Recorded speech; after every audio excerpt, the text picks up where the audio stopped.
السلام علیکم، welcome to my channel novel memories. Listeners, آج میں سپاس گزار کا سیکنڈ ایپیسوڈ ریڈ کرنے جا رہی ہوں۔ چلیں سٹارٹ کرتے ہیں۔ مجھے سمجھ نہیں آ رہی کہ تیرا مسئلہ کیا ہے یار۔ دنیا کے سارے کام ایک طرف ڈال کر تو ان بابا جی کے پیچھے ہاتھ دھو کر کیوں پڑ گیا ہے؟ تجھے کب سے بابوں کا شوق ہو گیا؟ سامنے فروٹ باسکٹ میں سے سیب اٹھا کر مزے سے کھاتے ہوئے کاؤچ پہ بیٹھا علی ایک فیشن میگزین کی ورک گردانی کرتے اسے لتاڑ رہا تھا۔ وہ پچھلے 2 ہفتوں سے اس کے منہ سے بابا نامہ سن سن کر اگ گیا تھا، پک گیا تھا اور اب سڑ سڑ کر بدبو دینے لگا تھا۔ مجھے ان سے کوئی مسئلہ نہیں ہے، میرا مسئلہ وہ انسان ہے جو انہیں ناشتہ دیتا ہے، بلکہ اس سے بھی بڑا مسئلہ وہ کاغذ ہے جو اس روز ان کے پاس تھا۔ اپنا مسئلہ وہ صرف علی سے ہی کہہ سکتا تھا۔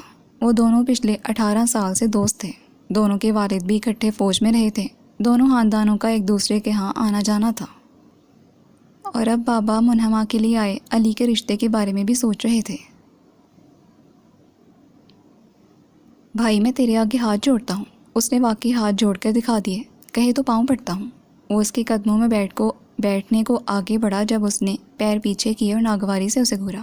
ان چکروں سے باہر آ جا، یہ کیا پیری فقیری دم درود تعویذ گنڈوں میں پڑ رہا ہے؟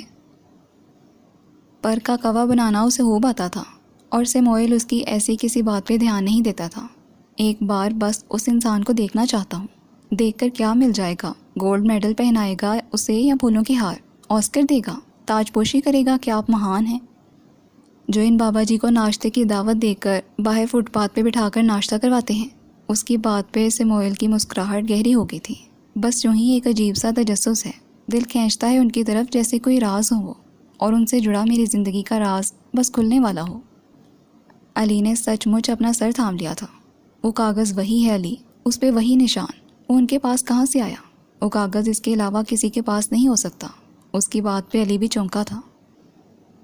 اس کاغذ کو مختلف رنگوں میں اس نے 5 سال پہلے اس کے پاس دیکھا تھا۔ اسے اچھی طرح سے اس پہ موجود نشان بھی یاد تھا۔ وہ کاغذ اس نے اپنے ہاتھ سے بنایا تھا، پھر ویسا ہی کاغذ کچھ مختلف رنگ کا ان بابا جی کے پاس کیسے آ سکتا تھا؟ اسی نشان اور اسی قسم کی سجاوٹ کے ساتھ۔ تیری کالونی کے باہر تو گارڈز ہوتے ہیں، پھر وہ اندر کیسے آ جاتے ہیں؟ کچھ سوچ کر اس نے پوچھا، یہی تو میری سمجھ میں نہیں آتا۔ تو سمجھنے کی کوشش کر، پتہ لگا، معلوم کر، انہیں گارڈ سے پوچھ لے کہ وہ کون ہیں، کہاں سے آتے ہیں اور کس سے ملتے ہیں، پھر کہاں چلے جاتے ہیں۔ پتے کی بات وہ کر گیا تھا۔ سموئل اپنی جگہ ساکت سا ہونٹ سکوڑے کسی سوچ میں گم ہو گیا۔ یہ خیال اس کے ذہن سے کیوں محو رہا؟ ادھر ادھر جاسوسی کرنے کی بجائے وہ سیدھا سیدھا گارڈ کے پاس جا کر پوچھ سکتا تھا، ساری معلومات نکلوا سکتا تھا۔ میں چلتا ہوں۔ اسی وقت گاڑی کی چابیاں اٹھا کر کھڑا ہو گیا تھا۔ کہاں چلتی ہے؟ وہ کہتا ہی رہ گیا اور سموئل نکل بھی گیا۔ وہ اب وقت ضائع کے بنا گاڑی کو اڑاتے ہوئے گھر کی طرف جا رہا تھا تاکہ گیٹ پہ موجود گارڈ سے ان بابا جی کے متعلق پوچھ سکے جو پچھلے پورے ماہ سے اس کے لیے راز کی صورت زیادہ چھپے اور کچھ عیاں تھے۔ جب اس نے گاڑی کالونی کے گیٹ پہ روکی تو اس وقت 2 گارڈ موجود تھے، جن میں سے ایک اپنی چوکی پہ بیٹھا تھا، دوسرا آنے جانے والوں میں سے کالونی کے لوگوں کو بنا چھان بین کے جانے دے رہا تھا، اور باہر کے انجان لوگوں سے باقاعدہ ان کا ID کارڈ لے کر جمع کر کے پوچھتا تھا کہ وہ کالونی میں کس سے ملنے آئے ہیں۔ اس سے آگے ایک گاڑی تھی جو کالونی سے باہر کی تھی، تب بھی انہیں روک کر معلومات لی جا رہی تھی۔ اسے انتظار کرنا پڑا تھا جو سخت خوفزدہ تھا۔ بابا جی کارڈ کے بغیر تو کالونی میں نہیں آ سکتے۔ اس دوران اس نے سوچا تھا، لیکن ان کے حلیے اور ذہنی کیفیت سے لگتا تو نہیں تھا کہ ان کے پاس کارڈ ہوگا۔ السلام علیکم سر جی۔ گارڈ نے گاڑی آگے بڑھانے پہ ماتھے تک ہاتھ لے جاتے ہوئے سلام کیا۔ وہ سموئل کو پہچانتا تھا، سموئل بھی اس کے نام سے واقف تھا۔ یہ امیر علی تھا جو چند ماہ پہلے ہی گارڈ بھرتی ہوا تھا۔ کالونی کی کمیٹی میں جو چند ریٹائرڈ آفیسر شامل تھے، ان میں سے اس کے بابا بھی تھے۔ کمیٹی کالونی سے متعلق سارے اہم اور بڑے فیصلے کرتی تھی۔ گارڈز کی ڈیوٹیاں اور تعیناتی جیسے معاملات بھی کمیٹی کے سپرد تھے۔ وعلیکم السلام جوان، کیسے ہیں آپ؟ سن گلاسز اتار کر اس نے ہاتھ میں تھام لی تھی۔ وہ براہ راست اسے دیکھ رہا تھا۔ اپنے ریٹائرڈ کرنل باپ کی کئی عادات اس میں بھی حلول کر چکی تھی۔ فوجی باپ کی اولاد آدھی فوجی تو بن ہی جاتی ہے، لیکن وہ آدھے سے کچھ کم ہی فوجی بن پایا تھا۔ باپ کی نسبت اس میں بلا کی عاجزی اور دھیما پن تھا۔ وہ گارڈز کو بہت محبت اور احترام سے جوان کہہ کر بلاتا تھا۔ اللہ کا کرم ہے سر، ہمارے لائق کوئی خدمت۔ سینے پہ ہاتھ رکھے ہونٹوں پہ پرہلوس مسکراہٹ لیے پٹھانوں کے محسوس لب و لہجے میں وہ پوچھ رہا تھا، جوان کیا آپ مجھے بتا سکتے ہیں کہ صبح فجر سے پہلے ایک بابا جی کالونی میں آئے تھے؟ پارک کے دوسری جانب بیٹھتے ہیں پیلی کوٹھی کے باہر۔ وہ کیوں آتے ہیں؟ اور کیا ڈیوٹی پہ موجود گارڈز نہیں جانتے کہ کالونی میں غیر متعلقہ افراد کا داخلہ ممنوع ہے؟ وہ اب کی بار پشتوں میں ہی بات کر رہا تھا۔ اپنا آدھا بچپن وہ انہی پٹھانوں میں اٹھا بیٹھا تھا، اسی لیے ان کی زبان بول سکتا تھا۔ اس زبان پہ اس کو اتنا عبور حاصل تھا کہ اس کے پٹھان نہ ہونے کا شائبہ تک نہ ہوتا تھا۔ بھلے وہ اس وقت جرا کر رہا تھا لیکن لہجہ بہت نرم تھا۔ اس کی اچھی عادت تھی کہ وہ اپنے سے اونچے طبقے سے جس انداز میں مخاطب ہوتا اسی انداز میں نچلے طبقے سے بھی مخاطب ہوتا تھا۔ لہجے کی طبقاتی تخصیص اس کی ذات کو گوارا نہ تھی، یہ اس کا بڑا پن تھا، اسی بنا پہ اس کی عزت بھی کی جاتی تھی۔ سر رات کی ڈیوٹی پہ اکرم جان ہوتا ہے، میں تو صبح 8 بجے آتا ہوں، میری موجودگی میں وہ کبھی نہیں آیا۔ آج جاتے ہوئے ضرور دکھا ہے میں نے اس کو، لیکن جانے والے سے تو ہم نے پوچھ گچھ نہیں کرنا ہوتی۔ اکرم جان نے بس اتنا کہا تھا کہ یہ سدھو صاحب کا مہمان ہے، کوئی پوچھے تو بتا دو۔ گارڈ کا شکریہ ادا کر کے وہ گاڑی گھر کی طرف لے گیا۔ مہمان؟ وہ کچھ الجھا۔ اگر وہ مہمان تھا تو گھر کیوں نہیں بلوایا جاتا تھا؟ سڑک کنارے کیوں بٹھایا جاتا تھا؟ مہمانوں کو کوئی کیوں گھر کے باہر فٹ پاتھ پہ بٹھائے گا؟ کرنل سدھو ان کی لین سے اگلی لین میں رہتے تھے، دونوں لین کے مابین پارک تھا۔ کرنل سدھو سال قبل ہی اس کالونی میں شفٹ ہوئے تھے، ریٹائرمنٹ کے بعد ہی انہیں یہاں گھر ملا تھا۔ دونوں فیملیز کی ایسی خاص جان پہچان نہ تھی، مسجد آتے جاتے وہ ان سے تعارف حاصل کر چکا تھا، تاہم وہ ان کا گھر نہیں جانتا تھا، بس لین سے واقف تھا۔ تم صبح پارک کی دوسری طرف کیا کر رہے تھے؟ رات کھانے پہ بابا نے اسے پوچھا تو یکدم وہ گھبرا گیا۔ ایک عرصے کے بعد وہ ڈنر گھر پہ کر رہا تھا، سب کے ساتھ، ورنہ پچھلے کئی ہفتوں سے وہ ہسپتال میں بہت مصروف تھا۔ اوپر سے پارٹ ٹائم اس نے گاڑیوں کی خرید و فروخت کا کام بھی شروع کر دیا تھا، جس کی سب نے مخالفت کی تھی، لیکن گاڑیوں میں اس کی خاص دلچسپی تھی۔ اب کم ہی ایسا موقع آتا کہ وہ سب کے ساتھ سکون سے بیٹھ کر کھانا کھاتا، گپ شپ لگاتا۔ نہیں تو گھبراہٹ میں اس کے منہ سے پھسل گیا۔ اب پھسل گیا تو پھسل گیا۔ ہاتھ میں پکڑانے والا بابا لیے حیرت سے اسے دیکھنے لگے۔ وہ اتنی سی بات میں مکر جائے گا انہیں 1% بھی امید نہیں تھی۔ انہوں نے تو یوں ہی اس سے پوچھا تھا، اور اب وہ کیسے اس بات سے ہی مکر رہا تھا؟ ایسا کیا تھا کہ اسے مکرنے کی ضرورت پیش آ گئی تھی، جبکہ وہ صبح اپنی آنکھوں سے اسے اس کی گاڑی سمیت وہاں دیکھ چکے تھے۔ میں صبح جاگنگ سے واپسی پہ وہیں سے آ رہا تھا، تمہاری گاڑی میں نے وہیں کھڑی دیکھی تھی، اور تم وہاں ایک فٹ پاتھ پہ یوں کھڑے تھے جیسے کوئی خاص مشن پہ نکلے ہو، ڈاکٹری چھوڑ کر جاسوسی بھرتی ہو گئے ہو، یا ایکشن موویز میں آڈیشن دینے کی مشق کر رہے ہو۔ وہ برا پھنسا تھا، اسے جلد بازی میں یوں انکار نہیں کرنا چاہیے تھا۔ اب اسے کوئی بات تو بنانا ہی تھی، ورنہ وہ بابا کی نظروں میں مشکوک ہو جاتا۔ وہ تو میری گاڑی میں کوئی مسئلہ ہو گیا تھا۔ وہ پھیکا سا یوں مسکرایا جیسے ابھی اس کی یادداشت نے کام دوبارہ سے کرنا شروع کیا ہو، اور وہ جان گیا ہو کہ بابا کس بارے میں پوچھ رہے تھے۔ بابا نے اسے یوں گھورا جیسے اس کی بات کا بالکل یقین نہ آیا ہو، لیکن وہ اس کو جھٹلا نہیں سکے تھے۔ ایک گہری نظر اسے دیکھا کہ بیٹا جی میں باپ ہوں تمہارا، اور پھر کھانے میں مصروف ہو گئے۔ وہ بابا کی ایسی تفتیشی نظروں سے بہت گھبراتا تھا۔ پارک سے گھوم کر گیٹ کی طرف جانے کی بھلا کیا تک ہے؟ اپنی لین سے نکل کر سیدھے جایا کرو۔ سیدھا ہی جاتا ہوں، آج نہ جانے کیوں وہاں سے چلا گیا تھا۔ بابا کی خالصتاً فوجی نظروں سے بچنے کے لیے وہ جلدی پانی پیتے گلا صاف کرنے لگا۔ کرنل سدھو کی فیملی کو آپ جانتے ہیں؟ سوال عام سا تھا، انداز اس سے بھی عام، لیکن موقع عام نہیں رہا تھا۔ وہ اپنی حماقت سے اسے مشکوک بنا چکا تھا، اور اب سوال سے مزید بنا رہا تھا۔ بابا نے پھر سے اسے مشکوک نظروں سے دیکھا، جیسے کہتے ہوں کہ انہیں کی لین کے سامنے گاڑی کھڑی کرتے ہو، ان کے گھر کے آس پاس گھومتے ہو، پوچھنے پہ مکر جاتے ہو، اور اب انہیں کی فیملی کا پوچھتے ہو۔ خیر سے تو ہو نا بیٹا جی، ان سے تمہیں کیا کام؟ آج تو بابا صحیح تفتیشی انداز اپنائے ہوئے تھے، کسی بات کا جواب سوال کیے بنا دے ہی نہیں رہے تھے۔ کام تو کچھ نہیں، بس یوں ہی۔ وہ کچھ تھما کہ اب کیا بہانہ بنائے۔ ان کے گھر کے باہر اس دن ایک پیاری سی بچی دیکھی تھی، یوں ہی اس نے ہوا میں ایک تکا لگایا تھا جو صحیح بھی ہو سکتا تھا۔ وہ تو ان کا گھر تک نہیں جانتا تھا، بچی کے ہاک دیکھا ہونا تھی۔ اس نے رسک لیا تھا، لیکن اب تو لے لیا تھا۔ بابا نے پھر سے اسے گھورا کہ روز ہزاروں گھروں کے باہر بچیاں کھیلتی کودتی ہیں، پیاری بھی ہوتی ہیں، ان سب کے بارے میں اس نے کبھی نہیں پوچھا۔ پھر اسی بچی اور اس کی فیملی کے بارے میں کیوں؟ ان کی پوتی ہے۔ کھانا کھاتے انہوں نے سرسری سا جواب دیا۔ تکا صحیح جا لگا تھا۔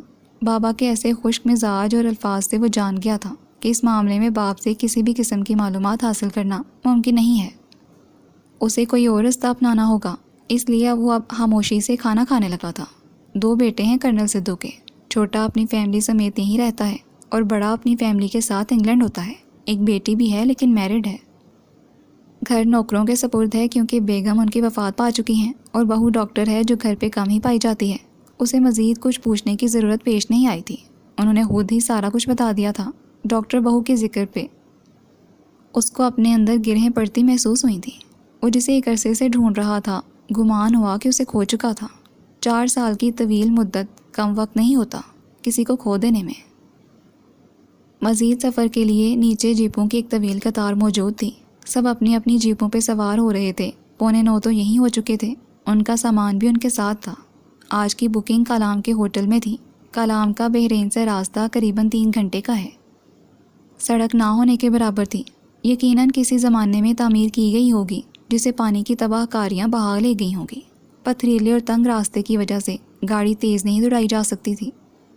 ان کی گاڑی میں سیرت گروپ اور ایک رؤف تھا جو عباد گروپ سے تھا. ہر گاڑی میں لڑکیوں کے ساتھ 1 یا 2 لڑکے لازمی ہوتے تھے تاکہ کوئی مسئلہ درپیش ہو تو وہ لڑکیوں کے ساتھ رہیں. پلیز کچھ دیر گاڑی روک دو. رستے میں ہر تھوڑی دیر بعد کوئی چشمہ یا آبشار آتی تو وہ چاروں شور ڈال دیتی. عباد نے منع کیا تھا کہ کہیں نہیں رکنا، جہاں رکیں گے سب اکٹھے رکیں گے. ایسے ہر کوئی تھوڑی تھوڑی دیر بعد رکنے لگا تو پہنچ ہی چکے ہم کلام اور دیکھ لیا سارا سوات. اب کیا ہم عباد کی مرضی سے گھومیں گے؟ سمرا کا تو عباد سے اناد کی وجہ سے بس نہیں چل رہا تھا کہ اس رؤف کو بھی گاڑی سے دھکا مار کر گرا دے. گھنٹے کے سفر کے بعد کچھ جیپیں ایک بڑی آبشار پہ روکی گئیں جس کے پاس لکڑی کا ایک کھوکھا تھا. کھوکے کے مالک نے پانی اور کولڈ ڈرنکس کی بوتلیں چشمے کے کنارے مختلف پتھروں میں اس طرح دبا رکھی تھیں کہ چشمے کا پانی ان کو بھگوتا ہوا ٹھنڈا کرتا آگے بڑھ رہا تھا. یہ یہاں کا روایتی اور قدرتی فریج تھا. اس علاقے میں جگہ جگہ ایسے روایتی فریج پائے جاتے تھے. جہاں گلیشیئر موجود ہوتے تھے وہاں گلیشیئر میں چھوٹے چھوٹے خانے بنا کر کولڈ ڈرنکس ٹھنڈا کرنے کے لیے رکھی جاتی تھیں، ورنہ ٹھنڈے بہتے پانی سے ہی کام چل جایا کرتا تھا.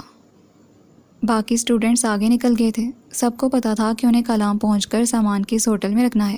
سب آبشار کے کنارے کنارے اوپر کی جانب چڑھنے لگے. آئی نور وہیں نیچے بیٹھ گئی تھی. ایک بڑے پتھر کے کنارے بیٹھتے ہوئے اس نے پانی میں پاؤں لٹکاتے وہ ان سب کو اوپر چڑھتے دیکھ رہی تھی. عباد اور اس کا گروپ سب سے اوپر پہنچ چکے تھے. عباد ایک محسوس بلندی تک پہنچ کر اب واپس تیزی سے نیچے کی جانب آ رہا تھا. جینز کے پونچے اوپر فولڈ کیے، جاگرز اس نے ہاتھ میں تھام رکھے تھے. پتھروں پہ نیچے اترتے اس کی مشق قابل دید تھی.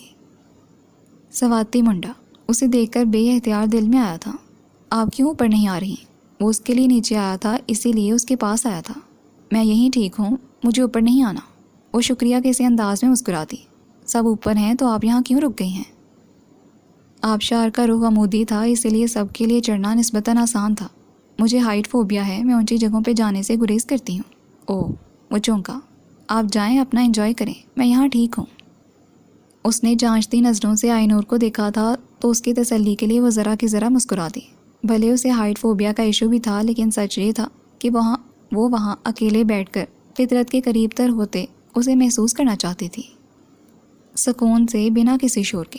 اور وہ سن سکتی تھی کہ سب اسٹوڈنٹس نے اوپر کتنا شور ڈال رکھا تھا، کہ درختوں میں چھپے بندروں اور مدھم سروں میں گاتی مینا انہیں کتنی ناگواری سے دیکھ رہے تھے جو ان کی خاموشی میں محل ہو رہے تھے. شہر سے شور مچانے وہ ان کی خاموشی توڑنے یہاں چلے آئے تھے. قریباً 10 منٹ بعد وہ پھر سے پتھروں پہ دوڑتا ہوا نیچے آ رہا تھا. وہ پتھروں پہ بھی یوں چلتا تھا جیسے زمین پہ دوڑ رہا ہو، فٹ بال کو مہارت سے ادھر ادھر گھماتے بس گول کرنے والا ہو. کہا نا، سواتی منڈا تھا وہ، فطرت سے بڑا یارا تھا. آئی نور کے پاس پہنچ کر اس نے پنجوں کے بل پتھر پہ بیٹھ کر ہاتھوں کی اوک بنائے، اس میں ٹھنڈا یخ پانی بھرتے اپنے چہرے پہ چماکے مارے. ٹھنڈا پانی اس نے چہرے پہ ڈالا تھا اور سارے زمانے کی ٹھنڈ آئی نور کو اپنے وجود میں اترتی محسوس ہو رہی تھی. پانی اتنا ٹھنڈا تھا کہ چند سیکنڈ سے زیادہ اس میں پاؤں ڈالے رکھنا محال تھا اور وہ چھپاک چھپاک منہ دھو رہا تھا. سب ٹھیک ہے؟ جاگرز کو قریبی پتھر پہ رکھ کر وہ بھی اس کے برابر پانی میں پاؤں لٹکا کر بیٹھ گیا. آئی نور کے پیروں کی جلد پانی میں رکھنے کی وجہ سے بالکل سفید پڑ گئی تھی. اس نے جواباً اسپات میں سر ہلا دیا. اب وہ پاؤں پانی سے باہر نکال رہی تھی. پاؤں سن سے ہو گئے تھے جیسے ہون کی گردش تھم گئی ہو. مجھے ہمیشہ یہاں کے پہاڑ فیسینیٹ کرتے ہیں. پوری آن پان سے سر اٹھائے زمین والوں کو دیکھتے، آسمان کو چھوتے، مضبوط اور سخت، اپنی بلند چوٹیوں پہ چڑھنے کی دعوت دیتے ہوئے ایک دم روبدار۔ سامنے بلند و بالا چوٹیوں کو دیکھتے وہ کہہ رہا تھا، اس موسم میں بھی پہاڑوں کی اکثر چوٹیاں برف پوش تھیں۔ You don't need to climb a mountain to know that it's high۔ اس نے بھی سامنے دیکھتے کہا، میں نے ایک جگہ پڑھا تھا، پہاڑوں کی اونچائی ان کی فطری خاصیت ہے، اسے پرکھا نہیں جاتا، اسے ادب سے مانا جاتا ہے۔ عباد مسکرا دیا، انسان کو بھی پہاڑ جیسا مضبوط اور سخت ہونا چاہیے۔ آئی نور نے رخ پھیر کر اسے دیکھا، انسان کو پہاڑوں سے بھی کہیں زیادہ مضبوط اور سخت ہونا چاہیے، تاکہ حالات کے زلزلے اسے اپنی جگہ چھوڑنے پہ مجبور نہ کر دیں، شک نہ ہو جائے، کیونکہ زندگی ایسے انسانوں کو پناہ دینے پہ راضی نہیں ہوتی۔ عباد اب اس کی خاموشی پہاڑوں سے ہمکنار ہوتی محسوس کر رہا تھا۔ وہاں بس پانی کا شور تھا اور اوپر اسٹوڈنٹس کا شور، باقی علاقہ خاموش تھا۔ سیاحت ابھی کچھ عرصہ پہلے ہی کھلی تھی، اسی لیے ابھی وہاں سیاحوں کا رش کم تھا۔ ان علاقوں میں سیاحت کا پیک سیزن ابھی باقاعدہ شروع نہیں ہوا تھا، ورنہ ٹریفک کا شور اور دھواں دل کو آوازار کرتا ہے۔ جب انسان کا مقابلہ پہاڑ سے ہو تو اس کے پاس بہت سے اختیار ہوتے ہیں، اس پہ چڑھا جائے اور اسے پار کر لیا جائے، اس کے گرد بس گھوما جائے، اس کے اندر کہیں تہہ میں دب جائے، اس کے اوپر سے اڑا جائے یا اسے اڑا دیا جائے، اسے نظر انداز کر دیا جائے جیسے وہ وہاں ہے ہی نہیں، واپس مڑ جایا جائے جہاں سے انسان آیا ہے، یا پھر اسی پہ قیام کر لیا جائے تاکہ وہ انسان کا گھر بن جائے، امن و سکون کی جائے پناہ۔ اسے اختیار دیا جاتا تو وہ آخری آپشن اپناتی۔ وہ سب اب نیچے آ رہے تھے، ٹھہر ٹھہر کر احتیاط سے۔ آئی نور اور عباد بھی نیچے جانے لگے۔ فطرت سے کافی کچھ سیکھنے کو ملتا ہے، نہیں؟ دونوں ایک ساتھ اترتے آگے بڑھ رہے تھے۔ پینٹ کی جیبوں میں ہاتھ ڈالے اس نے اپنی بات کی تصدیق کے لیے آئی نور کو دیکھا۔ فطرت کی گود بہترین تجربہ گاہ ہوتی ہے، یہاں ہر شے آپ کو پڑھا رہی ہوتی ہے، کچھ نہ کچھ سکھا رہی ہوتی ہے۔ ہاں، مگر جب آپ اچھے اسٹوڈنٹ ہوں اور پڑھنے پہ آمادہ ہوں۔ دونوں اس بات پہ ہنس دیے تھے۔ یہ بہت عرصے بعد ہوا تھا کہ ان دونوں کے آپس میں اس طرح بالکل نارمل بات ہوئی تھی، ورنہ ماضی کی ایک تلخ یاد نے کبھی ان دونوں کے درمیان ایک تناؤ ہمیشہ قائم رکھا تھا۔ وہ پچھلے 4 سال سے جب اس سے ملتا، بات کرتا تھا، اسے لگتا تھا کہ وہ مشکل باتیں کرتی ہے، گہری اور تجربے کے نچوڑ سے بھری۔ اب چند منٹ وہاں اس کے ساتھ گزارنے سے اسے لگا تھا کہ وہ صرف باتیں ہی گہری نہیں کرتی، وہ بذات خود ایک گہری لڑکی ہے۔ آپ سمیرا سے اتنا چڑھتے کیوں ہیں؟ اوپر اس کی دوستیں اسے ہاتھ ہلا رہی تھیں۔ وہ اتنا اوپر تک نہیں گئے تھے، لیکن لڑکے اتنے اوپر چلے گئے تھے کہ اب ایک نقطے کی مانند دکھائی دے رہے تھے۔ میں کب چڑھتا ہوں؟ ایک سایہ سا آ کر گزرا تھا۔ اوکے، تو میں اپنا سوال بدل دیتی ہوں۔ سمیرا آپ سے اتنا چڑھتی کیوں ہے؟ عباد نے شانے اچکائے۔ جانتے ہیں لیکن بتانا نہیں چاہتے۔ انسان نے نادانستگی میں کبھی کسی دوسرے کی انسلٹ ہو سکتی ہے، بار بار نہیں۔ ایک بار پہلے میں غلط حرکت کر چکا ہوں، اب اسے دہرا کر دوبارہ نہیں کرنا چاہتا۔ وہ سمجھ گئی تھی کہ اسے نادانستگی میں کبھی کچھ ہوا تھا جو وہ اسے بتا کر سمیرا کی پھر سے بے عزتی نہیں کرنا چاہتا تھا۔ یہ اس کا ضرف تھا یا شرافت، جو بھی تھا اسے اچھا لگا۔ قصہ کچھ یوں تھا کہ 4 سال پہلے جب ان کی ویلکم پارٹی تھی، تب وہ اس ویلکم پارٹی میں نہیں آئی تھی۔ اس کی کچھ گھریلو مجبوریاں تھیں جن کے باعث وہ شرکت نہیں کر سکی تھی، لیکن اس کی باقی تینوں دوستوں کا پورا ارادہ تھا۔ وہ تینوں عام سے چھوٹے سرکاری کالجوں سے یہاں تک پہنچی تھیں، صرف وہ ان میں سے تھی جو پرائیویٹ کالج سے پڑھی تھی، لیکن بہرحال ان میں سے کوئی بھی کو ایجوکیشن سے نہیں تھی۔ لڑکوں سے بات کرتے ہوئے ایک جھجک فطری بات تھی۔ دوسری طرف یہی حال لڑکوں کا بھی تھا، جو پہلی بار لڑکیوں کے ساتھ پڑھتے ہوئے کہیں زیادہ شوہے ہو جاتے اور کہیں محتاط، کہیں کوئی رائے زنی کر جاتے اور کہیں گونگوں کا گڑ کھا لیتے۔ پارٹی کسی قریبی ہال میں رکھی گئی تھی۔ تحریم اور صدف پہنچ چکی تھی۔ سمیرا جب پہنچی تو اسے مطلوبہ ہال نہیں مل رہا تھا کہ وہاں کافی سارے ہالز تھے۔ اس وقت موبائل فون عام نہیں ہوا تھا کہ ہر کسی کے پاس ہوتا۔ وہ باہر پارکنگ میں ہی کھڑی کسی سے رستہ سمجھ رہی تھی۔ رؤف اور عباد بھی اسی وقت پہنچے تھے۔ سامنے ہی ان کا گروپ منتظر تھا۔ وہ سب سے مل رہے تھے، تبھی ان کے گروپ کے ایک شوقین مزاج لڑکے نے سمیرا پہ ہلکی آواز میں رائے زنی کی تھی۔ بندہ اگر ہاف سلیوز پہن ہی رہا ہو تو اسے ویکس تو کروا ہی لینی چاہیے۔ اس کی نظریں نیم اندھیرے میں بھی خوب کام کرتی تھیں۔ بے اختیار اس کے منہ سے پھسلا تھا اور اتنا ہی بے اختیار سب کا کہکا بلند ہوا تھا۔ یہ لڑکوں کی عام عادت کے مطابق ہی تھا کہ جو لڑکیوں پہ باتیں بنا دیتے ہیں، اور ہمارے معاشرے میں اسے برا نہیں سمجھا جاتا۔ ان سے ہنسی آگے چلتی سمیرا کے کان ضرورت سے زیادہ سنتے تھے۔ وہ رکی، ٹھٹکی اور اپنے بازوں کو دیکھا۔ جلدی میں وہ اتنا اہم کام بھول گئی تھی، اتنی بڑی حماقت۔ چہرہ حفت سے لال وہ بوکا ہوا، وہیں سے مڑی، ان سب کی سمت دیکھا جن میں سب سے زیادہ دانتوں کی نمائش بات کی تھی۔ سب سے بلند کہکا بھی اسی کا ہوتا تھا۔ وہ غصے سے کھولتی ہوئی ان تک آئی اور ایک کڑاکے دار تھپڑ گونجا۔ سب سن، بلکہ گمسم۔ عباد کا گال لال و لال۔ عباد بالکل شاکڈ، گال پہ ہاتھ رکھے پھٹی آنکھوں سے اسے دیکھ رہا تھا۔ ان سب کے وہم و گمان میں بھی نہیں تھا کہ یہ بات اس کے کانوں تک بھی جا سکتی ہے، لیکن بات کہنے والا تو کوئی اور تھا۔ عباد تو ان سب کی طرح بس ہنسا ہی تھا۔ اس کی بدقسمتی تھی کہ اس کا کہکا سب سے بلند تھا۔ سمیرا اسی وقت تیزی سے پارکنگ سے باہر نکلتی چلی گئی۔ وہ واپس جا رہی تھی۔ مارے حفت کے وہ کسی کا سامنا نہیں کرنا چاہتی تھی۔ عباد کتنی دیر سن گال کے ساتھ وہیں کھڑا رہا، پھر وہ بھی رؤف کے لاکھ روکنے پہ وہاں سے چلا گیا۔ اگلے 2 دن وہ شرمندگی کے مارے کالج نہیں گیا، اور سمیرا نے دوستوں کے بارہا پوچھنے پہ انہیں وجہ نہ بتائی کہ وہ ویلکم پارٹی میں کیوں نہیں آئی۔ وقت کے ساتھ بات تمام ہو گئی، لیکن 2 سینوں میں وہ ہمیشہ سلگتی رہی، ایک سینہ سمیرا کا اور دوسرا عباد کا۔ باقی کے 4 سال سمیرا اور عباد ایک دوسرے سے نظریں نہیں ملا پائے، بات نہیں کر پائے، کوئی معذرت جیسے الفاظ نہیں ادا ہوئے۔ عباد کے اندر ٹنوں کے حساب سے پشیمانی تھی، تو سمیرا کے اندر کینہ ان سب کے لیے تھا۔ لڑکپن کی ایک نادانی اور نادانی میں کسی کی گئی بے عزتی وہ اب تک نہیں بھولا تھا، لیکن اس واقعے نے ایک تو اسے لڑکیوں کی عزت کرنا سکھا دی، دوسرا اپنے کہکے پہ قابو رکھنا۔ سب اپنی اپنی گاڑیوں میں بیٹھ چکے تھے۔ 2 گھنٹے کے سفر کے بعد وہ کالام مین بازار میں داخل ہو رہے تھے۔ ان کا اگلا پڑاؤ بہت بڑا فیصلہ، مشکل بھی اور درست بھی۔ آج کل ہینڈ میڈ چیزوں کا بہت رواج ہے، ہاتھوں ہاتھ لیا جاتا ہے، اور تم میں تو بچپن سے یہ فن موجود ہے کہ تم بیکار اشیاء کو منٹوں میں کارآمد بنانے کا گر جانتی ہو۔ نہ صرف جانتی ہو بلکہ بنا کر دکھا بھی دیتی ہو۔ میڈم شیری نے ہمیشہ کی طرح اس کی کمر تھپکی تھی، اس کی بات کو اہمیت دیتے اسے سراہا تھا، اس کی ہمت بندھائی تھی۔ وہ ہمیشہ اس کی ہر بات کی ایسے ہی حوصلہ افزائی کرتی تھی۔ کیا میں اتنا کما سکوں گی کہ اپنی پڑھائی کا خرچہ اٹھا سکوں؟ پڑھائی کے ساتھ یہ سب آسان نہیں ہے۔ اسے جھوٹی امید نہیں دلانا چاہتی تھی۔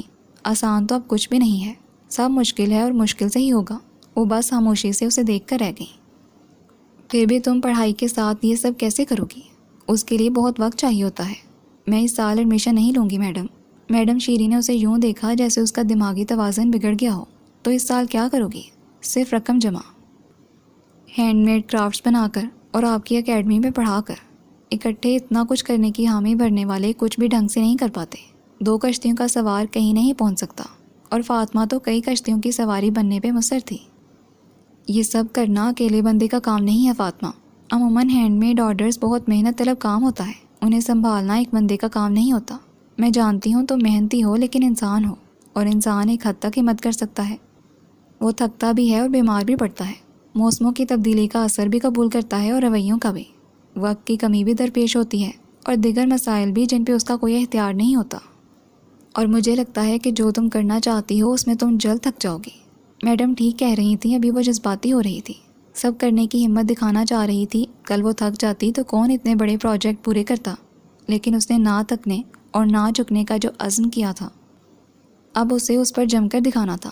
وہ کسی کی بھی ایسی باتوں سے نہ گھبرائے گی، نہ ہی دھیان دے گی۔ اسے بس اپنے مقصد اور کام پہ دھیان دینا ہے، فوکس رہنا ہے۔ ٹھیک ہے، آپ مجھے کسی ایک پروڈکٹ کا آرڈر لے دیں، چھوٹا موٹا ہی صحیح، گھر میں رہ کر میں وہ پورا کیا کروں گی، اور باقی وقت آپ کی اکیڈمی کو دے دوں گی۔ اتنا تو میں کر سکتی ہوں نا؟ یا آپ کو لگتا ہے کہ سب کر لینے والی فاطمہ اب اتنا بھی نہیں کر سکتی؟ میڈم نے مسکرا کر تائید میں سر ہلا دیا تھا۔ انہیں یہ فیصلہ درست لگا تھا۔ مارکیٹ سے مٹیریل اٹھانا ہوگا، اس سے پہلے تمہیں اس کی کوالٹی چیک کرنا ہوگی۔ اس کام میں پورا دن لگ جاتا ہے۔ ابھی تمہیں اس کام کا کوئی تجربہ نہیں ہے، اور بچی سمجھ کر لوگ تمہیں بیوقوف بنانے کی بھی کوشش کریں گے۔ اس لیے بہتر ہوگا کہ تم اپنے ساتھ میرے کاریگر کو لے جانا جو اکیڈمی کے ان معاملات کو ڈیل کرتا ہے۔ میں تمہیں کچھ آرٹ اینڈ کرافٹس کی شاپس کے نمبر دے دوں گی جو خاص طور سے اپنے شاپس کے لیے آرڈر بنواتے ہیں۔ انہیں ہمیشہ وہ کام درکار ہوتا ہے جو مارکیٹ میں اور کہیں نہیں ملتا۔ میری اکیڈمی کی کچھ لڑکیاں ان کے لیے کام کر رہی ہیں۔ ان کے کام میں اتنی مہارت نہیں ہے جتنا تمہارے کام میں ہوگی، لیکن ایک بات یاد رکھنا کہ کاریگر کو ہمیشہ اس کی محنت سے بہت کم معاوضہ دیا جاتا ہے۔ اس لیے 1-2 آرڈر کے بعد اگر تمہیں لگے کہ تم زیادہ تھک رہی ہو اور بدلے میں ہاتھ کچھ نہیں آ رہا تو بہتر ہوگا تم مزید آرڈر مت لینا، کیونکہ پھر تم کام سے انصاف نہیں کر سکو گی۔ اس وقت میرے لیے قطرہ قطرہ جمع کرنا بہت قیمتی ہے۔ مجھے یکدم کسی ندی نالے پہ بند باندھ لینے کی کوئی جلدی نہیں ہے۔ اسے دریا بنانا تھا اور وہ کسی قطرے کو ضائع کرنے کے حق میں نہیں تھی۔ میڈم نے اس فیلڈ کے دیگر اہم معاملات سے اسے آگاہ کیا تھا۔ تم کب سے کام کرنا چاہتی ہو؟ آج، بلکہ ابھی سے۔ میں کوشش کرتی ہوں کہ تمہیں آج کل میں ہی کوئی کام مل جائے، کم از کم وہ تمہاری سیمپل جلد از جلد چیک کر لیں۔ اکیڈمی جوائن کرنے کی صورت میں مجھے کتنا وقت دینا ہوگا؟ اور دوسرے رستے کے بارے میں سوچ رہی تھی۔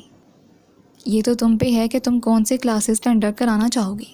اکیڈمی کی ٹائمنگز صبح سے شام تک ہیں۔ صبح میری سسٹر ہوتی ہے اور شام میں خود ہوتی ہوں۔ آج کل میرے پاس شام کی کلاسز کے لیے فلاور میکنگ کی ٹیچر نہیں ہے، اور تم سے اچھا یہ کام کون کر سکتا ہے؟ اکیڈمی اس کے گھر سے قریباً 20 منٹ کی پیدل مسافت پہ تھی۔ وہ اکیلے بآسانی آ جا سکتی تھی، ایک سے زائد کلاسز بھی لے سکتی تھی۔ اکیڈمی میں تاحال مصنوعی زیورات بنانے کی کلاسز کا اجرا نہیں ہوا تھا۔ وہ یہ کام بھی شروع کروا سکتی تھی۔ ان دنوں ہاتھ کے بنے مصنوعی زیورات کی مارکیٹ میں مانگ بڑھ رہی تھی۔ فلاور میکنگ کے لیے میڈم اسے یوں بھی رکھنا چاہتی تھی۔ وہ بہت اچھی نہ صحیح لیکن مناسب تنخواہ دینے پہ آمادہ تھی۔ اس نے کچھ سوچ کر حامی بھر لی تھی۔ ہر انسان کے اندر قدرت نے کوئی نہ کوئی تخلیقی صلاحیت پنہا رکھی ہے۔ ضرورت محض اسے صحیح طور سے پہچاننے اور نکھارنے کی ہے۔ انسان کا سب سے بڑا مسئلہ یہی ہے کہ وہ جان ہی نہیں پاتا کہ اس کی پوشیدہ صلاحیت کیا ہے۔ وہ اسی رواج کی تقلید کرتا ہے جس پہ اکثریت چل رہی ہوتی ہے۔ اپنی سوچ، اپنی صلاحیت، اپنے ہنر پہ غور ہی نہیں کرتا۔ سمت مخالف ہو تو جتنا بھی چل لیا جائے منزل نہیں ملا کرتی۔ اس کا آرٹ سینس ہمیشہ سے لاجواب رہا تھا۔ اچھے انگلش میڈیم اسکول میں پڑھنے کا اسے یہ فائدہ ضرور ہوا تھا کہ اس کی اس تخلیقی صلاحیت کو 4 چاند لگ گئے تھے۔ اسے قدم قدم پہ حوصلہ افزائی کرنے والے اساتذہ ملے تھے۔ میڈم شیری اس کی آرٹ ٹیچر تھیں جن سے اس نے بہت کچھ سیکھا تھا۔ وہ پیروں کی ٹھوکروں میں پڑے پتھر کو بھی پارس بنانا جانتی تھی۔ مشکل سے مشکل اور بہتر سے بہترین انجام دیتے ہوئے وہ قومی سطح پر آرٹ ایگزیبیشن میں حصہ لے چکی تھی۔ انعامات اور ٹرافیز کی بھرمار تھی جو وہ اسکول کے لیے جیت کر لائی تھی۔ اسکول میں وہ آرٹ کونسل کی ایگزیکٹو رہ چکی تھی۔ گھر والے اس کے اس ہنر سے کبھی بھی خوش نہیں رہے تھے، نہ ہی کبھی اس کی حوصلہ افزائی کی تھی۔ غیر نصابی سرگرمیاں ان کے نزدیک بے ایمانی اور وقت کا ضیاع تھیں۔ بھلا کیا ضرورت تھی اسے اس سب میں خود کو کھپانے کی؟ لیکن اب وہ سوچتی تھی کہ بہت ضرورت تھی۔ اب وہی ہنر اس کے لیے کارگر ہونے جا رہا تھا۔ ہنر تو کبھی رائے گا جا ہی نہیں سکتا اگر اس پہ درست طریقے سے محنت کی جائے، اور اب وہ وقت آ چکا تھا۔ ہنر کوئی سا بھی ہو اپنے ساتھ ہمیشہ نفع لاتا ہے، برے وقتوں میں فاقو مرنے نہیں دیتا۔ فاطمہ، تم نے کبھی بطخ دیکھی ہے؟ وہ پانی کی سطح پہ تیرنے کے لیے بڑی مشقت کرتی ہے، مسلسل پیر چلاتی ہے، مگر اس کی یہ مشقت پانی کے اندر ہوتی ہے۔ باہر کسی کو دکھائی نہیں دیتا کہ وہ اندر ہی اندر کتنی محنت کر رہی ہے، اور جو دوسروں کو دکھتا ہے وہ اس کا پرسکون اور مسکراتا چہرہ ہوتا ہے۔ تمہیں بھی بطخ بننا ہے۔ کیا تم سمجھ رہی ہو کہ میں کیا کہہ رہی ہوں؟ وہ مسکرا دی تھی۔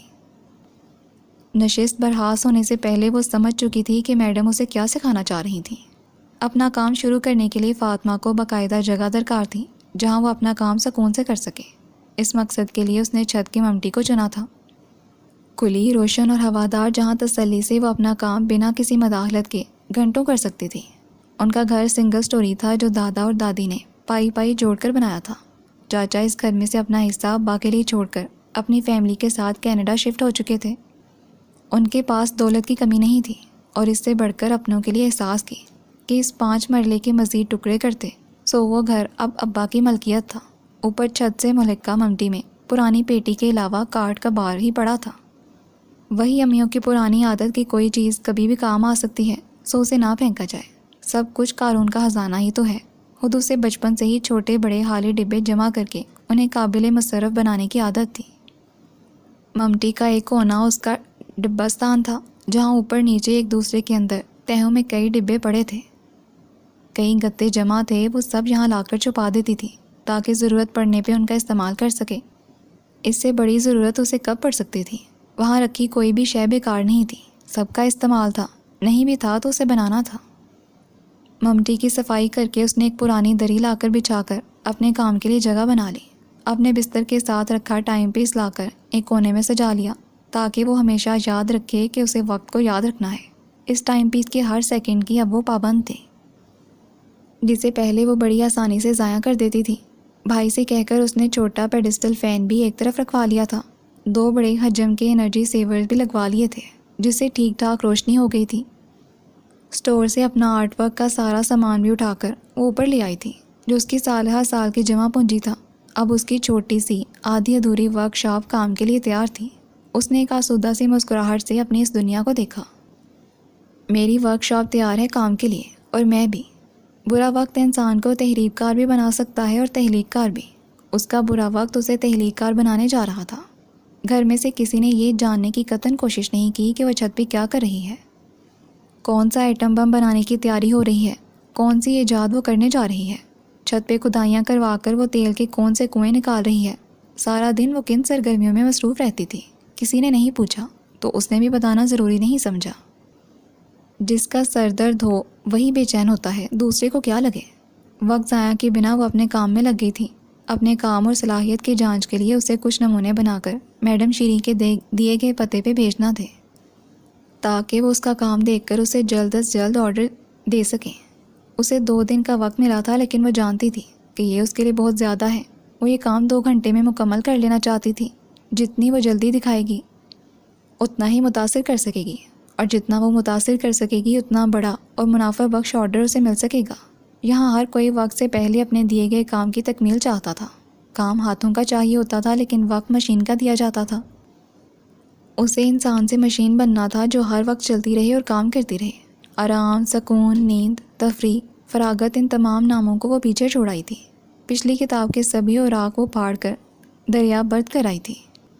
اسے نئی کتاب کے نئے پنوں پہ ایک ہی بات درج کرنا تھی۔ اسے محنت کرنا ہے کیونکہ محنت ہی واحد راستہ ہے۔ اسے 4 مختلف چیزوں کے آرڈر ملے تھے: hand made paper bag, jewellery box, wall hanging اور آرٹسٹک واز۔ پیپر بیگ بنانے میں اسے کل 12.5 منٹ لگے تھے۔ وہ اس دورانیے کو 10 منٹ تک لانا چاہتی تھی تاکہ بنا کسی تعطل کے وہ 1 گھنٹے میں اس جیسے 6 بیگز بنا لے۔ یہ ہینڈ بیگ اس نے لوٹ کا پیپر سے بنایا تھا۔ اس کے پاس کئی ڈیزائن اور رنگ کے لوٹ کا پیپر پڑے ہوئے تھے۔ ایک محسوس قسم کا نیپالی کاغذ ہوتا ہے جس کی اوپری سطح کھردری اور عام کاغذ کے مقابل موٹی اور جاندار ہوتی ہے، تاہم اسے موڑنا یا کاٹنا بالکل بھی مشکل نہیں ہوتا۔ کچھ لوٹ کا پیپر میں چمکیلی اس طرح سے گندی ہوئی ہوتی ہے کہ ہاتھ پھیرنے پہ بھی ہاتھ سے چپکتی نہیں ہے۔ اس طرح اسے زیادہ سجاوٹ کی بھی ضرورت نہیں پڑتی۔ پرانے لکڑی کے چھوٹے سے ڈبے پہ چمڑے کا کپڑا چڑھا کر اسے مختلف بٹنوں اور دھاگوں سے سجا کر اس نے جیولری باکس بنایا تھا۔ وضع کے پیپر بیگ، ایک انتہائی خوبصورت جیولری باکس، ماچس کی جلی ہوئی تیلیوں کی وال ہینگنگ اور پرانے کنستر کا سٹائلش واز بنا کر اس نے نمونے تیار کر لیے تھے۔ تمام نمونے تیار کرنے کے لیے اس نے پہلے سے موجود سامان کو ہی استعمال کیا تھا۔ اسے 1 روپیہ بھی خرچ نہیں کرنا پڑا تھا کہ ہمیشہ کا سنبھالا ہوا میٹیریل کام آ گیا تھا۔ ایک آسودہ سی مسکراہٹ اس کے لبوں کا احاطہ کیے ہوئے تھی۔ اپنے بنائے تمام نمونوں کو اس نے ہر زاویے سے جانچا تھا۔ ایک تخلیق کار سے ہٹ کر اس نے اس کی جانچ پڑتال ایک گاہک بن کر کی تھی، ایک خریدار بن کر۔ اس کی مضبوطی اور پائیداری ٹونک بجا کر دیکھی تھی۔ اس کی خوبصورتی کو ہر طرح سے کامل کیا تھا، تب جا کر وہ نمونے بھجوانے کے لیے اس نے فائنل کیے تھے۔ اب اسے میڈم شیری کے بتائے پتے پہ سب بھجوانا تھا، اور اس کام کے لیے انہوں نے اپنا ایک کاریگر بھیج دیا تھا جو آرڈر اسے لے کر شاپس پہ دے آیا تھا۔ شاپس والوں نے کچھ دن تک بتانے کا کہا تھا، اور یہ کچھ دن اس کے مسلح بچھا کر دعائیں مانگنے میں گزرے تھے۔ اس نے دعا کر لی تھی، اب دعا کی بھی ضرورت تھی۔ دونوں کا امتزاج مل کر اسے کامیاب کرنے والا تھا۔ اس بات کا یقین خود کو دلاتے وہ کافی پر امید تھی۔ آسان تھا، میڈم نے اس کا کام دیکھے بنا پوچھا تھا، سراہا تھا، حوصلہ بڑھایا تھا۔ مشکل بھی نہیں تھا۔ وہ خود اعتمادی سے مسکرائی۔ سامان کہاں سے لائی؟ ریسائکلنگ۔ وہ اس کی بات پہ مسکرا دی تھی۔ اس فیلڈ میں کسی کو اتنی مہارت اور نفاست سے کام کرتے انہوں نے نہیں دیکھا تھا جتنا کہ اسے۔ بیکار کچھ بھی نہیں ہوتا، سب کارآمد ہے اگر ہم چاہیں تو۔ اسکول لائف میں ہی اس نے اس موضوع پہ کتنے لیکچرز لیے تھے، باقاعدہ ڈاکیومنٹریز دیکھی تھیں۔ دنیا کے کئی ممالک میں اس کام کے لیے باقاعدہ فیکٹریاں اور پلانٹ موجود ہیں، کئی 100 ٹن مواد جسے عوام بیکار سمجھتی تھی۔ اسی کو ان جگہوں پہ کارآمد بنا کر نہ صرف ماحولیاتی آلودگی کو کم کیا جاتا تھا بلکہ خرچہ بھی بچایا جاتا تھا، اور ہزاروں لوگوں کو روزگار بھی مل جاتا تھا۔ کئی لوگ گھروں میں چھوٹے موٹے پلانٹ لگا کر اپنی ضرورت آپ کے تحت یہ کام کر رہے تھے، ہمارے ہاں اب تک ایسا کیوں نہیں ہوا؟ اس نے انسٹرکٹر سے سوال کیا تھا۔ ہماری قوم سٹیٹس کے پیچھے دیوانی ہو چکی ہے، محنت کا نام سننا پسند نہیں کرتی، ہر نئی چیز 4 ماہ بعد پرانی لگنے لگتی ہے، یہاں یہ سب کون کرے گا؟ اس نے سوچا تھا کہ وہ کبھی نہ کبھی چھوٹے پیمانے پہ صحیح لیکن یہ کام ضرور کرے گی۔ کوئی چھوٹا موٹا کارخانہ نہ بھی ہو تو بھی وہ ایک کمرے سے ہی کام چلا لے گی، لیکن کبھی نہ کبھی وہ اپنا ایک چھوٹا سا ریسائکلنگ ہاؤس ضرور بنائے گی۔ یہ اس کی وش بک میں لکھی ایک اور خواہش تھی جسے اسے جلدی یا بددیر پورا کرنا تھا۔ آرٹ اینڈ کرافٹ کی شاپ سے اسے جواب موصول ہوا تھا۔ آپ اچھا کام کرنا جانتی ہیں، لیکن ہمیں اس سے کہیں زیادہ اچھوتے کام کی تلاش ہے، منفرد، جو ابھی تک مارکیٹ میں نہ آیا ہو۔ اسے بہتر بنا کر بھیجیں اور زیادہ محنت سے بنا کر بھیجیں، جلدی کسی کام کی نہیں ہے۔ الفاظ اس کے لیے ناقابل یقین تھے۔ اپنے تئیں اس نے اچھا ہی کام کیا تھا، لیکن جلدی میں کیا تھا۔ شاید اس کی عجلت اس کے کام میں جھلک رہی ہوگی، تبھی انہوں نے ایسا کہا۔ اس نے پھر سے انہی پروڈکٹس پہ کام کیا، لیکن اس بار اس نے وقت کو کم، محنت کو زیادہ اہمیت دی۔ 2 دن اسے ملے تو اس نے 2 دن کا ہی بھرپور استعمال کیا۔ ایک اور کام اس نے کیا کہ آرڈر تیار کر کے انہیں میڈم شیری سے چیک کروانے بھجوا دیا۔ وہ اس کے استاد تھیں، غلطیاں نکالنا جانتے تھیں۔ ہر علم والے سے اوپر ایک علم والا ہوتا ہے۔ اسی علم والے نے اس کی پروڈکٹس کو خوب ٹھونک بجا کر دیکھا تھا، پھر اسے اوکے کیا تھا۔ کام بھیج دیا گیا تھا، اب انتظار باقی تھا۔ دعا کا اختتام ہر پل تھا۔ آرٹ اینڈ کرافٹ کی شاپ نے 2 دن بعد اس کے کام کو اوکے کر دیا تھا۔ انہیں اس بار اس کا کام پسند آیا تھا، مزید آرڈر بھی دے دیا تھا، لیکن اس میں منافع اس کی سوچ سے کم تھا۔ اس کو سب سے کم ملتا ہے جس کی محنت ہوتی ہے۔ میڈم شیری سے شکوہ کرنے پہ اسے ایک سر داغ کے ساتھ سننے کو ملا تھا۔ شاید میں نے غلط فیصلہ لیا ہے، میں ناممکن کو ممکن بنانے کی ضد لگا بیٹھی ہوں۔ اسے لگا تھا کہ وہ اب مزید یہ کام نہیں کر سکتی۔ جلد بازی میں اس نے ایک بچگانہ فیصلہ لے ڈالا تھا، جو اب حقائق کی بھٹی میں تپ کر کھل کر سامنے آ رہا تھا۔ اتنے کم منافع سے تو سالوں لگ جائیں گے رقم جمع کرنے میں، اور پھر بھی شاید ہی وہ کبھی جمع کر پائے۔ وہ پھر سے ایک بار اپنے فیصلے پہ نظر ثانی کرنے لگی۔ میں تمہیں کسی سے ملوانا چاہتی ہوں۔ انٹرکام پہ بات کر کے انہوں نے کسی کو اندر بلوایا تھا۔ اپنے ہاں آنے والے سبھی اسٹوڈنٹس کو میں ان سے ضرور ملواتی ہوں۔ دروازہ بجا اور اجازت لے کر آنے والا ایک نوعمر نوجوان تھا، جس کا اعتماد قابل دید تھا۔ میڈم کے اشارے پہ وہ اپنی نشست گھسیٹ کر بیٹھ گیا۔ یہ نعمان ہے، ہمارے ہاں ڈرائیونگ سکھاتے ہیں۔ یہ اسے ابھی معلوم ہوا تھا کہ وہاں ڈرائیونگ بھی سکھائی جاتی تھی۔ نعمان نے میٹرک بورڈ میں ٹاپ کیا تھا، ایف اے میں 3ری پوزیشن لی، بی ایس سی میں یونیورسٹی میں ٹاپ کیا، اور اب یہ میتھس میں ماسٹرز کر رہے ہیں۔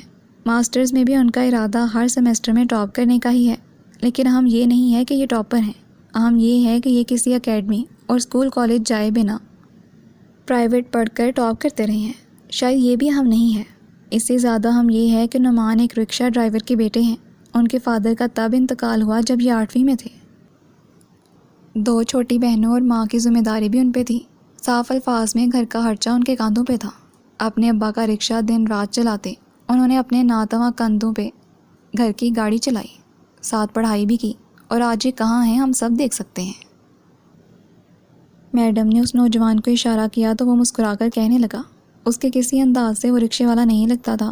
تعلیم جو نکھار شخصیت میں لاتی ہے اس میں لا چکی تھی۔ سواریوں کو لیتے چھوڑتے میں ذہن میں اپنا سبق دہراتا تھا۔ بعض دفعہ تو کئی بار دہرا لیا کرتا، اتنا کہ میں انگلیوں کی پوروں پہ گنتی بھول جاتا تھا۔ جب سواری نہیں ملتی تھی تو کتابیں کھول کر پڑھتا رہتا تھا۔ میں نے وقت کا کوئی ہنسا برباد نہیں کیا۔ رات کو گھر جا کر کھانا کھا کر بھی نیند کا سوچنے کی بجائے میں کتابیں کھولتا تھا۔ 24 گھنٹوں میں سے میں نے 4 گھنٹے آرام اور 20 گھنٹے کام کیا ہے، کیونکہ میں نے سن رکھا تھا کہ ہم جتنا نیند کو بڑھاتے ہیں وہ بڑھتی جاتی ہے، اسی لیے میں نے اسے کم کیا اور اپنی مرضی کے مطابق کر لیا۔ کوئی انسان اتنی محنت کرے تو کیسے ممکن ہے کہ اللہ اسے دوست نہ بنائے، اور اللہ جسے دوست بنا لے اسے ضائع کیسے کر سکتا تھا، ناکامی کیسے دکھا سکتا ہے؟ کوئی کہے بھی تو میں مان نہیں سکتا۔ ایسے انسان کا کوئی قدم غلط نہیں اٹھتا، کیونکہ اس کی انگلی خدا کے ہاتھ میں ہوتی ہے۔ لوگ کہتے ہیں یہ کتابی باتیں ہوتی ہیں، میں مانتا ہوں، لیکن تب تک جب یہ علم سے عمل کا سفر طے نہیں کرتی۔ عمل کے سفر میں یہ زندگی کی باتیں بن جاتی ہیں۔ فاطمہ کا سر جھک گیا، نظریں دھندلا گئیں، دل بھر آ گیا، جسم ہی پتھرا گیا۔ وہ کبھی کسی سیلف میڈ انسان سے نہیں ملی تھی۔ ایسے انسان سے جو صفر سے بہت نیچے سے اٹھ کر اوپر آیا ہو، اور ایسے سے بھی نہیں جو ناکامی کو ہاتھ کی لکیروں سے حذف کرتا اسے کامیابی کی لکیروں سے بدلتے۔ آج مل رہی تھی، متاثر ہو رہی تھی اور خود کو بہت چھوٹا سمجھ رہی تھی۔ محنت میں آڑ نہیں، لیکن ہم خود کو محنت کرتے مظلوم کیوں سمجھنے لگتے ہیں؟ محنت کش اللہ کا دوست ہے، پھر ہم اللہ کے دوست بننے سے اتنا ڈرتے کیوں ہیں؟ مشقت اٹھانا کامیابی سے جا ملنا ہے تو ہمیں یہ رستہ اپناتے اتنا خوف کیوں محسوس ہوتا ہے؟ ہم خود ترسی کا شکار کیوں ہو جاتے ہیں؟ یکدم مظلوم، بے بس، لاچار اور دکھی سے کیوں دکھائی دینے لگتے ہیں؟ محنت کوئی موذی مرض تھوڑا ہی ہے جو ہمیں زندگی کی آخری سیڑھی پہ جا کھڑا کرتا ہے اور وہاں سے موت کی طرف دھکیل دیتا ہے۔ میڈم اسٹوڈنٹس انتظار کر رہی ہیں۔ اس نے اجازت چاہی، میڈم نے اشارہ کیا تو وہ اٹھ کر چلا گیا۔ تم تو خوش قسمت ہو کہ تم پہ کسی دوسرے کی ذمہ داری نہیں ہے۔ یہاں ایسے کئی لوگ ہیں جن پہ اپنی ذمہ داری کے ساتھ اپنوں کی بھی ذمہ داری ہوتی ہے، لیکن وہ اسے مسکراتے ہوئے اٹھاتے ہیں اور ہنستے ہوئے نبھاتے ہیں۔ وہ ہارتے نہیں ہیں کیونکہ وہ ہار کو موت سمجھتے ہیں۔ پھر تم کیوں ہار کی بات کر رہی ہو؟ وہ مزید شرمندہ ہوئی تھی۔ میڈم نے اس کی دائیں طرف اشارہ کیا۔ وہ گھر واپسی کا دروازہ ہے، اگر تم اسے چننا چاہو تو یہ محفوظ، آسان اور آرام دہ ہوگا۔ تمہیں کام نہیں کرنا پڑے گا، نہ ہی لڑنا پڑے گا، اور نہ ہی ایسا کام بوجھ بنے گا جو تم کرنا نہیں چاہتی، یا پھر تم ڈٹ جاؤ اور آگے بڑھو۔ اس سب میں بہت سی تربیت، محنت اور خطرہ مول لینے کی ضرورت ہے، لیکن بالآخر تمہیں اس کی قوت معلوم ہو جائے گی۔ اس بات کی میں قسم کھاتی ہوں۔ وہ ٹھیک کہہ رہی تھیں، اسے اب واپس نہیں پلٹنا تھا، قدم اسے بڑھانا تھا، چلانا رب کی ذات نے تھا۔ اس نے فی الحال اسی کو غنیمت جانا اور اپنا کام شروع کیا۔ مختلف سائز اور ڈیزائن کے جیولری باکس اور واز کا اسے آرڈر ملا تھا، لیکن خریدار نے اس سے جو ڈیزائن بنانے کا کہا تھا اس کے لیے مٹیریل اسے خریدنا تھا، اور اسی لیے وہ میڈم شیریں کے کاریگر کے ساتھ بازاروں کی ہاک چھاننے کو تیار تھی۔ اسے پتہ نہیں تھا کہ علمی زندگی اور عملی زندگی کا فرق کسے کہتے ہیں۔ اس کی ابھی عملی زندگی اختتام پذیر ہوئی کہاں تھی کہ عملی زندگی شروع ہو گئی۔ جب آپ کا عمل شروع ہو تو عملی زندگی بھی شروع۔ جب آپ زندگی کی دوڑ میں دھوپ سر پر تانے، پسینہ بہاتے، چپل گھسیٹتے شامل ہو جائیں تو یہی عملی زندگی کا آغاز ہے۔ صبح 9 بجے گھر سے نکل کر پچھلے 4 گھنٹے سے وہ ہول سیل ڈیلر سے دماغ کھپا رہی تھی، اشیاء کے تخمینے لگا رہی تھی، چیزوں کی پائیداری اور کوالٹی چیک کر رہی تھی، ہاتھ میں تھامے کیلکولیٹر اور کاغذ قلم سے حساب کتاب کر رہی تھی۔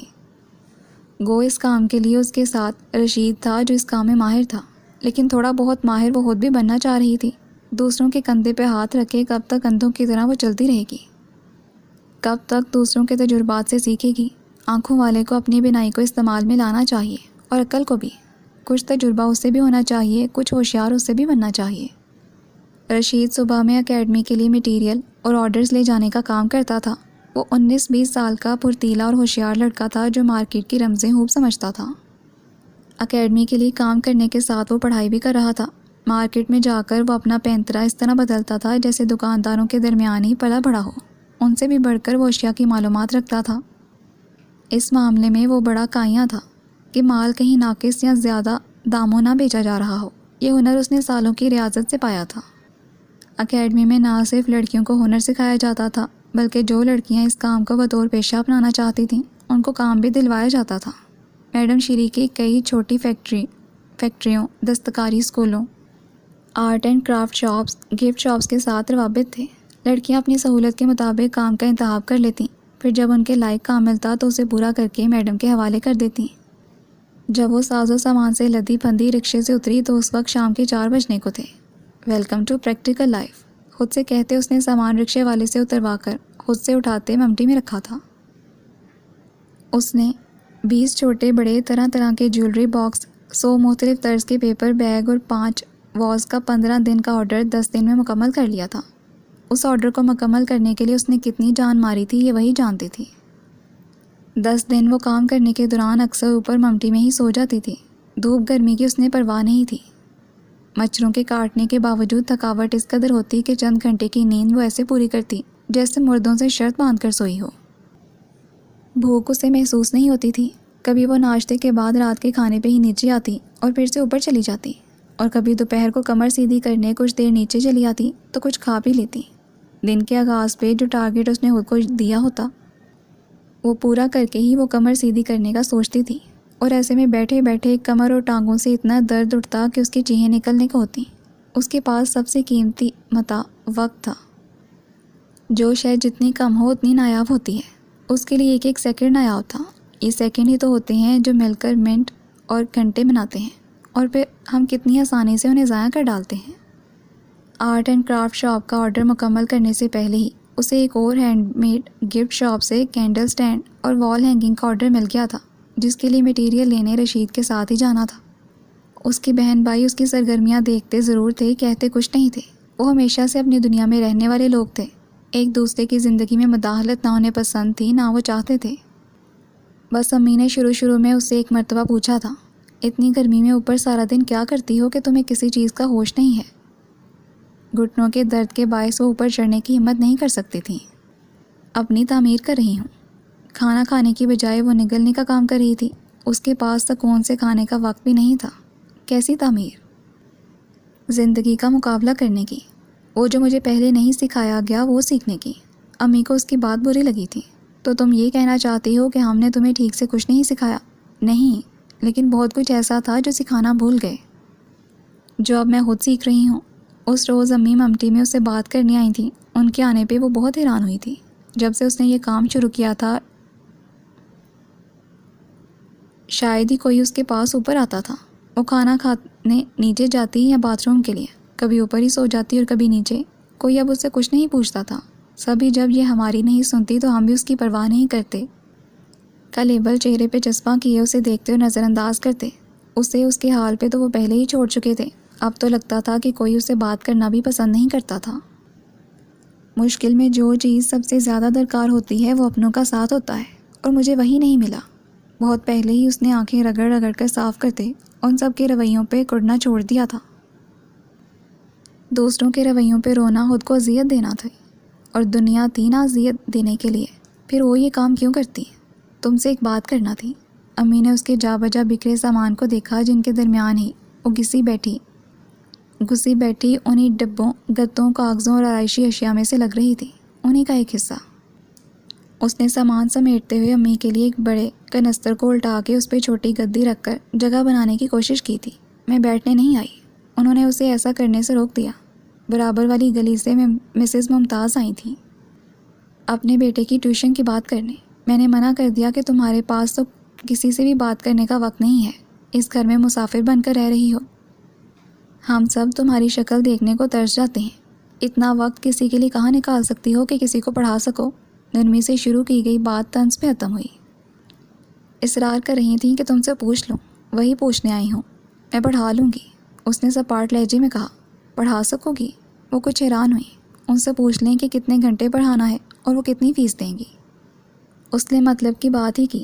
بیٹھے بٹھائے اگر اسے کام کرنے کے دوران ہی ایک اور کام مل رہا تھا تو وہ کیوں انکار کرتی؟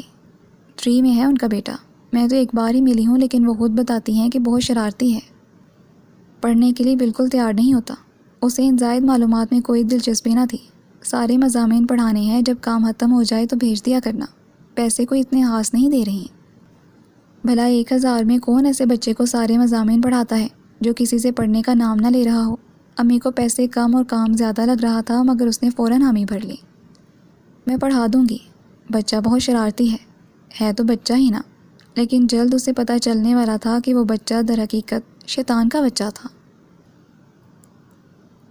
جی لسنرز، سپاسگزار کا ایپیسوڈ 2 کمپلیٹ ہو گیا ہے۔ نیکسٹ ایپیسوڈ کے ساتھ جلدی ملاقات ہوگی۔ اللہ حافظ۔